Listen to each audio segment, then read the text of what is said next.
वचनालय भगवान परमात्म्याचं सर्वधर्मान् परित्यज्य मामेकं शरणं व्रज अहं त्वा सर्व पापेभ्यो मोक्षयिष्यामि मा शुचः। बाकीचं सगळं सोडून दे आणि अहम एकम शरणं व्रज, मला एकट्याला शरण ये। मला जर शरण आलं ना, अहम मी त्वा तुझे सर्व पापेभ्यो, जेवढी काही पाप असतील ना सगळंच्या सगळं निवारण केल्याशिवाय राहणार नाही। हे भगवान परमात्म्याचं वचन दिलेलं आहे महाराज। आणि परमात्म्याचं वचन असल्यामुळं तो परमात्मा आपल्याला तारून नेणार असल्यामुळे आपल्याला त्याला शरण जाण्याची काही अवघड नाही। म्हणून त्या परमात्म्याला शरण जायला पाहिजे, कारण त्याच्या शिवाय आपल्याला पर्याय नाही। आणि फायदा आहे महाराज, फायदा आहे का?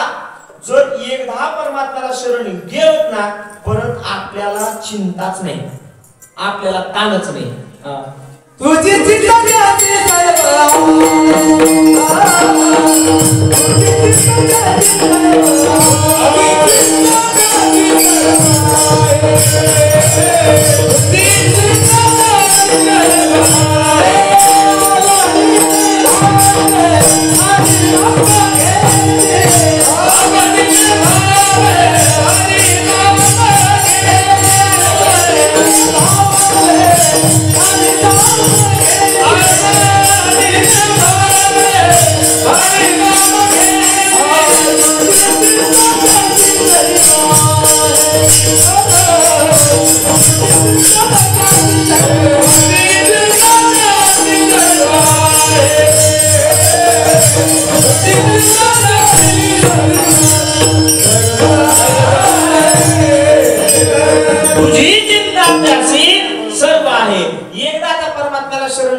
सर्व काही चिंता तो भगवान परमात्मा निवारून घेतो। आणखी एक ठिकाणी तो कुबरायचा प्रमाण आहे। आता काय माहितीये का, एवढे गुणीजन मंडळी झालेला आहे, एक वाक्य बोललं की एक प्रमाण येते, एक वाक्य बोललं की। आणि तसं त्या भागाचा मला बराचसा अनुभव आहे। देवपूर भागामध्ये या ठिकाणी बरसं जाण्याचा योग येतो। महाराज एवढी अभ्यासू व्यक्ती आहे, तिथं बोलायचं म्हटलं ना विचार करून बोलावं लागतं, विचार करूनच बोलावं लागतं, कारण गाड्या अभ्यासात आहे। आणि त्यानुसार आपल्याला प्रमाणही तुझी चिंता त्याशी सर्व आहे, तू कोपरे आणखी ठिकाणी सांगतात ना, घालोनिया भार माता अवघी चिंता वारली।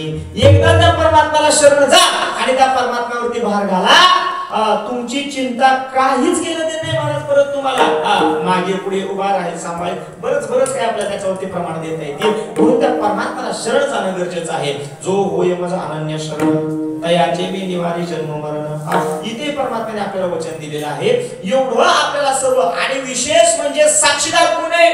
न्यायालयामध्ये खटला चालतो, पण न्यायालयामध्ये जो आपली बाजू मांडतो त्याची बाजू खरी आहे ती दाखवण्यासाठी साक्षीदार लागत असतो।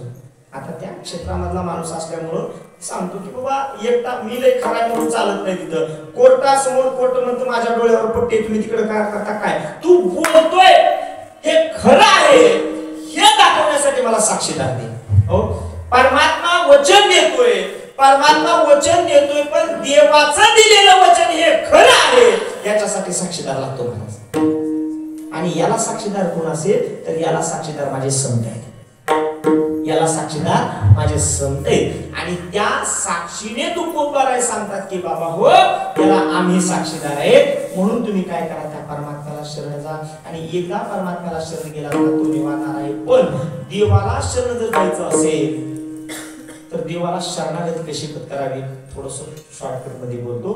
देवाला शरणागती जर जायचं असेल, देवाला शरण जायचं असेल तर माणसाने शरण कसं जावं, सर्वस्व अंतःकरणाने परमात्म्याला शरण जावं। त्याच्यामध्ये पाठीमागे अहंभाव राहिला नाही पाहिजे। असं सर्व भावे देवासी, सर्वस्व भावाने परमात्म्याला शरण गेलं पाहिजे। मग सर्वस्व भावाने म्हणजे कसं महाराज, काय मावस भावाला सोबत घ्यायचं, चुलत भावाला सोबत घ्यायचं, सगळ्या भावाला सोबत घ्यायचं, मग सर्व भावे असं काही तसं नाही हो। सर्व भावे म्हणजे ते मावस भाऊ चुलत भाऊ